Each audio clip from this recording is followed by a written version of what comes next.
इसका तर्जुमा क्या है? आप फरमाते हैं इसका मतलब ये है कि जितनी कोई बंदा नेकी करे, अगर उसके मुताबिक नेकी कर दी जाए तो वो बदला होती है, और अगर थोड़ी बढ़ा के की जाए तो वो एहसान होती है। फरमाया रब करीम फरमाते हैं इस तरह करो, जरा सोच लो बचपन से लेकर आखिर तक, जहां तक तुम मौजूद हो, तुम्हारे माँ बाप ने तुम्हारे साथ क्या किया है। अगर उससे बढ़ा के करोगे तो इसका मतलब है तुमने एहसान किया है। माँ बाप जो होते हैं ना, ठंडी छांव, मीठी जिंदगी। माँ अनपढ़ भी हो ना तो कम से कम यूनिवर्सिटी होती है, और बाप अगर बिल्कुल अंगूठा छाप भी हो ना, किसी कॉलेज में, मदरसे में, इदारे में ना पढ़ा हो, तो बेटे के हक में जिन चीजों की जरूरत होती है वो सारी अल्लाह बाप को अता करके भेजता है।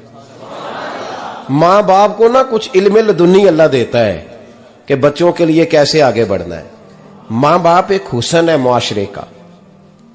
रब तबारक व तआला की देखे ना, अल्लाह अकबर, दुनिया में किसी की मोहब्बत जांचनी हो ना तो मोहब्बत की तमसील दी जाती है। तिलकल अमसालु नदरिबुहा लिन्नास, अल्लाह लोगों के समझने के लिए मिसालें बयान फरमाता है। अल्लाह तबारक व तआला ने जब अपना आप समझाना चाहा ना, तवज्जो है मेरी बात पर, जब मालिक ने अपना आप समझाना चाहा तो मेरे रब ने माँ बाप की मिसाल बयान फरमाई। रब्बिरहमहुमा कमा रब्बयानी सगीरा, या अल्लाह उन दोनों पे रहम फरमा। और ये लफ्ज रब यहां दो माने में आया है, उलमा बैठे। रब का माना होता है तदरीजन पालना का, या अल्लाह उन दोनों पे रहम फरमा जिन्होंने मुझे रब बन के पाला।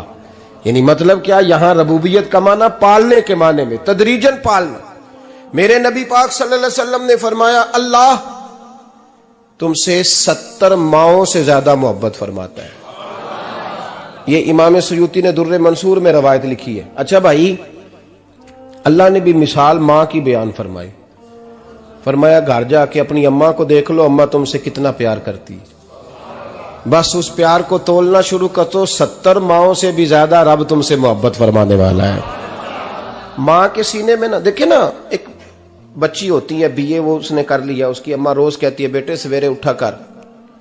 सास के पास जाएगी तो वो कहेगी कि इसकी अम्मा ने सवेरे उठना सिखाया ही नहीं, और बेटी कहती है अम्मा जी दो जावांगी वेखी जाएगी। अच्छा, उसकी शादी हो गई, उसकी सास ने आहिस्ता आहिस्ता शिकवे शुरू कर दिए, खामन से कहने लगी तू इसको उठाता ही नहीं सवेरे। वो भी कहता है कमरे में जाके अम्मा शिकवा करती है तू उठती नहीं। और बच्ची लाडली थी, वो नहीं थी उठती टाइम पे। जिंदगी के 22 साल 23 साल वो सवेरे नहीं उठी, वक्त पे नहीं उठी, मिसाल दे रहा हूं। फिर उसी बेटी को अल्लाह ने एक बेटा अता कर दिया। सुबह 100 आवाज उसकी अम्मा देती थी पर उसकी आंख नहीं खुलती थी, लेकिन उसी बेटी का बेटा सहरी के वक्त हल्का सा रोता है। सारी दुनिया सोई है पर अम्मा उसकी फटाफट जागती है, फटाफट जागती है। एक आदमी था तो उसकी बीवी इंतकाल कर गई है, उसने तलाक दे दी। 10-11 साल का उसका बेटा था, उसने दूसरी शादी कर ली। एक दिन अपने बेटे से कहने लगा बेटे वो सगी अम्मा ठीक थी या ये वाली ठीक है? तो बेटा कहने लगा अब्बा जी ये ठीक है, वो सगी अम्मी झूठ बड़े बोलती थी, सगी अम्मी झूठ बड़े बोलती थी, झूठी थी, ये सच्ची है। उसने कहा बेवकूफ तेरी मां झूठी थी। उसने कहा अब्बा बड़ी। कहा किस तरह? कहने लगा अब्बा जी मैं ना, कभी आपको पता मैं शरारती हूं, कभी मैं शरारत करता था ना, कोई बर्तन तोड़ देता था तो मेरी सगी अम्मा मुझे थप्पड़ मार के बाहर निकालती थी, कहती थी मैं ताला लगाऊंगी बावर्ची खाने को, तुझे सारी रात रोटी नहीं देनी, तू आज भूखा ही रहेगा, बिल्कुल नहीं देना, सारी रात नहीं देना। बड़े दावे करती थी, कस्में उठाती थी, पर बड़ी झूठी थी। आधा घंटा भी नहीं गुजरता था तो गलियों में मुझे ढूंढने लग जाती थी, ढूंढ के लाती थी, ढूंढ के, और ला के ना तो गलती मेरी होती थी, रोना मेरी अम्मा शुरू कर देती थी, वे ओए मैनू ना सताया कर वे पुत्रा। फिर मेरी मर्जी का खाना मुझे पका के देती थी, मेरी मर्जी का, और फिर मेरी अम्मा मुझे तोहफा भी देती थी। अब्बा जी वो झूठी थी, पहले कह रही थी सारी रात नहीं देना, अब आधा घंटा। ये बड़ी सच्ची है जवाब भाई है, मैं शरारत करता हूं तो थप्पड़ मार के निकाल देती है, कहती है रोटी नहीं देनी। फिर मैं सारी रात रो के गुजारता हूं पर नहीं देती। ये सच्ची है, वो झूठी थी। तू मां के दर्द को क्या समझे। बच्चे तो कहते हैं अम्मा ने हमें कैद कर दिया, अम्मा कहती है मेरी मर्जी से खाओ। और तुझे नहीं पता उसने कैद नहीं किया, वो तुमसे प्यार बड़ा सच्चा करती, और बड़ा सच्चा प्यार करती है तेरे साथ, बड़ा सच्चा। बेटा बर्गर खा के आ जाता है, अम्मा कहती है रोटी खा ले, कहता नहीं आपने बैंगन पकाए हुए हैं मैंने नहीं खाने। तो अम्मा मिन्नतें करती है, कहती है चल तू दस की खाना है, तेनू सेवियां ना बना दिया, फटाफट दाल पक जाएगी, क्या खाएगा। अब्बा जी मेरी तरह करीब से कहते हैं छड़ पर भूख लगेगी तो आप ही खा लेगा। लेकिन अम्मा कहती है इसने रोटी ना खाई तो मुझे नींद नहीं आएगी। तो इस दर्द को समझना। मैं गुलाम हूं एक आस्ताने का, और मैं समझता हूं जो किसी का मुरीद ही नहीं, उस पर तो साया ही नहीं, उसे चाहिए किसी बुजुर्ग का साया हासिल करे। लेकिन भाई ये बात भी बड़ी सच्ची है कि मेरे जैसे पीर के हाथ में 5000 रुपया नजराना दो ना, पीर साहब दुआ करना, तो पीर साहब ने दुआ पक्की याद की हुई है सबके लिए, रट्टी रटाई, अल्लाह खैर करे अल्लाह भला करे, तो सबके लिए रट्टा लगाया हुआ है। और अम्मा को बेटा वैसे ही कह जाए, वैसे ही अम्मा मैं इंटरव्यू देने जा रहा हूं, जरा दुआ करना, वो बीबियां मंगा के दुआए तंजीना पढ़ाना शुरू कर देती है, और सारी सारी रात मुसल्ले पे बैठी। इस दर्द को समझना। और भाई बड़ा वेल ड्रेस बेटा होता है, वेल ड्रेस नौजवान, वो 18,000 का जोड़ा पहनता है, 7,000 का जूता खरीदता है, वो कीमती किस्म की घड़ी इस्तेमाल करता है।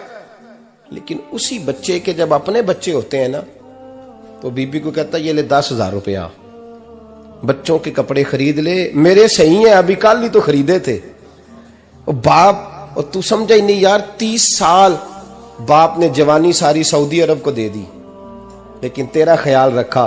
मैं ऐसे लोगों को जानता हूं जिन्होंने 30-30 साल परदेश में कंबल नहीं बदला, और जहां गए थे तो एक कंबल खरीदा था फिर बदला नहीं। तू मां बाप के बारे में, और यहां बच्चे हिसाब करते फिरते हैं, अब्बा जी तो पिछले महीने भी 5,000 दिता सी, तुसी पैसे दा कर दे की हो। मां बाप से हिसाब करता है तू। तिरमिजी शरीफ के लफ्ज है, एक सहाबी ने आके अर्ज की या रसूल अल्लाह पैसे विरासत के नहीं, मेरे अब्बा जी ने नहीं दिए मुझे, और मैंने खुद मेहनत करके कमाए, अब मेरा अब्बा मुझसे पैसे मांगता है तो क्या करूं, और मेरे हैं, मैंने कमाए हैं, अब्बा जी ने नहीं दिए, विरासत नहीं, हिस्सा नहीं मिला। हुजूर मेरा अब्बा मांगता है तो मेरे लिए हुक्म क्या है। तो नबी पाक ने फरमाया क्या कहा तुमने, पैसे तेरे हैं? कहा हुजूर हाँ। तो फरमाया अब्बा किसका है? कहा या रसूलल्लाह मेरा। तो फरमाया अगर तू अपने वालिद का है तो तेरी हर शय तेरे वालिद की है, तू भी तेरे वालिद का है तो तेरा माल भी तेरे। मां और बाप ये तो हुस्न है जिंदगी का, ये तो वकार है इंसान का। जब तक मां बाप का हाथ पकड़ के चलोगे ना, रास्ते सीधे रहेंगे, और जिस दिन उंगली छोड़ के सड़क पे निकलना पड़ा ना, सर चकराने लगेगा। याद रखना ये बड़ा मुश्किल काम होता है। लोगों का तो रुख ही उस दिन वादे होता है जिस दिन आदमी साये से महरूम होता है। अम्मा तो कमरे में पड़ी हो ना, औरंगजेब आलमगीर की मां फौत हो गई, 350 कमरा था महल का, और अम्मा 12 साल टांगों से माजूर रही औरंगजेब आलमगीर की। अम्मा 12 साल कमरे से निकल नहीं सकी, साथ ही वॉशरूम था या जो भी उस दौर में तरीका था।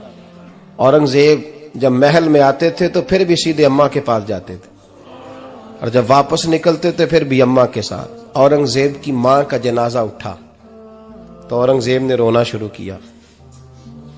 फिर सालों बीत गए पर उसके आंसू खुश्क नहीं होते थे।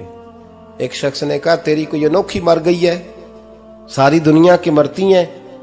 उसने कहा मैं बादशाह हूं, 24 घंटे लोगों का आना जाना है, बड़े दबदबे हैं, बड़े डेरेदारियां हैं, बड़ी भैंसें, बड़ी गायें, बड़े खाने वाले, बड़े लांगरी।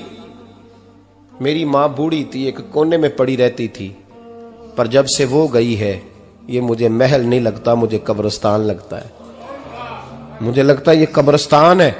मां और बाप तो तेरी नेमत है भाई।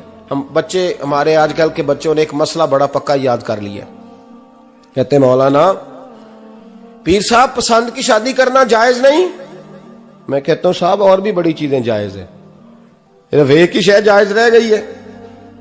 रसूल पाक सल्लल्लाहु अलैहि वसल्लम सिवाय अल्लाह के किसी के पाबंद नहीं, किसी के पाबंद नहीं। पर जनाब सैयदा खतीजतुल कुबरा रदी अल्लाह ताला अन्हा ने पैगामे निकाह दिया, या रसूलल्लाह मैं शादी करना चाहती हूँ, हुजूर किसी के पाबंद नहीं। पर मेरे महबूब ने फरमाया मेरा चचा मेरे वालिद की जगह है, मैं अपने चाचा से पूछ के तुम्हें जवाब दूंगा। यह है पसंद की शादी जो मेरे नबी ने बयान फरमाई है। तू सारा कुछ क्रॉस कर करके गुजर जाता है। यहां तो हाल यह है कि पालने वाला कोई और साये में बैठने वाला, बाग तेरे दी कर कर राखी मैं सारी उम्र गुजारी, तो जदों ये फल पकन ते आया ते लै गए होर व्यापारी। और बेटा गुजरता है अम्मा के दरवाजे के आगे से, अम्मा के दरवाजे के आगे बेटा अमरूद लेके आया है 6 किलो। तवज्जो है मेरी बात पर? इधर देखें जी, छोड़ें थोड़ी देर हमारी सुने। वो अमरूद लेके आया 5-6 किलो, तो अम्मा के दरवाजे के करीब से गुजर गया रात को। तो कमाई खाने का टाइम आया ना, तो गुजर गया। तो वो वजीर आजम से डरता है ना, तो जाके बीबी से कहता है बीबी के हुकूक देना भी रसूलुल्लाह की सुन्नत है।